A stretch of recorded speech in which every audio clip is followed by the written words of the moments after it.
This new Spitzer image has unsheathed the sword of Orion and led astronomers to a treasure trove of baby stars within. This is the hidden universe of the Spitzer Space Telescope, exploring the mysteries of infrared astronomy with your host, Dr. Robert Hurt. Orion the Hunter is one of the best-known constellations in the sky. Hanging beneath its distinctive three belt stars is a glowing patch known as the Sword of Orion, or M42. At a distance of about 1,300 light-years, this nearby stellar nursery is easily visible to the naked eye. But for astronomers studying the Sword of Orion, visible light alone just doesn't cut it. We see only the small patches where young stars heat the surrounding gas and make it glow. The bulk of the Orion Cloud Complex is a mostly dark swath of dust and gas, containing the mass of about 100,000 suns and spanning 250 light-years. The infrared eye of the Spitzer Space Telescope can see this dust directly and identify the vast population of infant stars buried within. Spitzer can find young stars by detecting the infrared glow from their surrounding dusty disks. The very youngest stars are gobbling up material from their disks and growing larger. Later, the leftover disks around adolescent stars can provide the resources for building planets. Our tour of the Orion Nebula starts with the brilliant cluster of 1,000 stars residing in a bowl-shaped cavity in the larger cloud. 4 of these stars, known as the trapezium, are massive giants. Their dust-destroying ultraviolet light alone was enough to hollow out most of this cavity. The most prominent infrared feature here is the next generation of massive stars, which are completely hidden in visible light behind a fold of dust. Their expanding shock waves heat the gas around them, producing a brilliant green glow. Most of the stars in this ultraviolet-drenched region have dust disks, and astronomers are studying how this affects the potential for planet formation.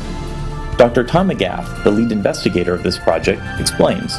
These environments, these hot environments around massive stars like there's in the Orion Nebula where there's a lot of UV radiation may have a dramatic effect on the disks. It may actually sort of erode and basically evaporate the disks. Well, in contrast, the disks that are far away from it and more isolated in small groups or in isolated regions wouldn't have to deal with those kind of processes. Looking to the north of the Orion Nebula, we find a colorful region laced with dark veins of dust.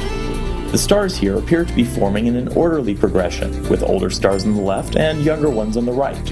Many of the green blobs here literally point to nearby star formation. As infant stars feed on their surrounding disks, they eject fast-moving jets of material.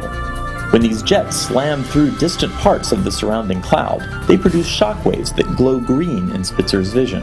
Even to the south, where there are no massive stars lighting up the dust, modest-sized stars are clearly forming in abundance. And these are features that you can see throughout the region, and one thing that you can actually do with this data is trace back the jets to find where the stars are. And you can look at the morphology of the jets and their shapes, and you can try to figure out which star is generating which jet. Dr. McGath and his team have used this data to make the most complete census to date of star formation in Orion. They have identified about 200 growing baby stars and over 2,000 young stars with planet-bearing disks. That's a lot more than we knew before, but the demographics of this census are even more important.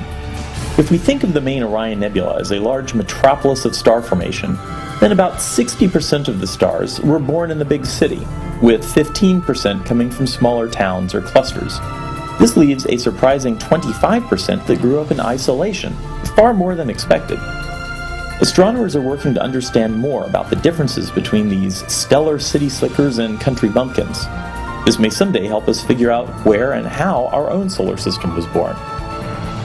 The Hidden Universe is produced by the Spitzer Science Center at the California Institute of Technology in Pasadena.